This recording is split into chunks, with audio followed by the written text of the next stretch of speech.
we're all in a situation where we're watching and seeing what's happening. I think that President Obama has taken the right approach, which is to be very clear that we believe that President Putin and Russia have made the wrong choice.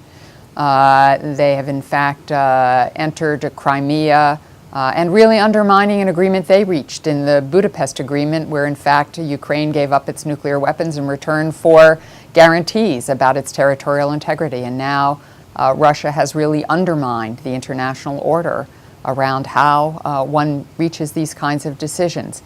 I was recently in Ukraine last week for a couple of days, and people are really wanting democracy in Ukraine. They're looking ahead to the May 25th election.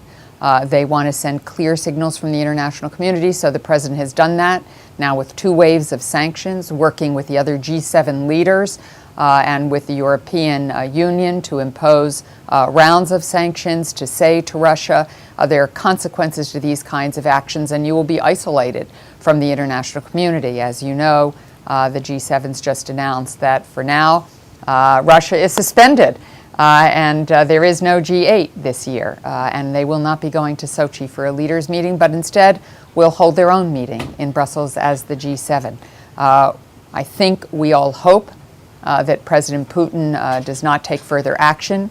We all support the territorial integrity of Ukraine and look forward to bringing Ukraine back as one country. It is absolutely ghastly. There are probably 4 million people who are either IDPs or refugees. We've seen a polio outbreak. We know that people are literally starving to death. And that in fact Assad has used starvation as a weapon of war. It is unimaginable. We know there's been a tremendous humanitarian effort. The United States has probably contributed, not probably, has contributed more than any other country to this effort, both through the United Nations as well as every way that's appropriate for us to do so. The UN has been active in trying to get humanitarian aid in, and the passage of a UN Security Council resolution was quite critical to saying there should be access to provide humanitarian assistance.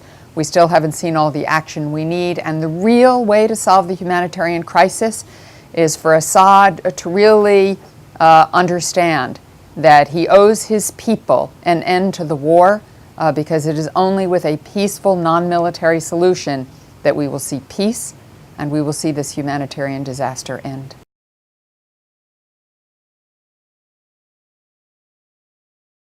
This is very difficult because it's comprehensive. It is to ensure that Iran will never be able to obtain a nuclear weapon, and to assure the international community that if it has an enrichment program, that program is exclusively peaceful, and its nuclear program is exclusively peaceful. And so it's a tall order, and with many technical details that truly do matter. We have had 2 rounds on the comprehensive agreement to set the table. They have been productive, they have been substantial, they have been professional.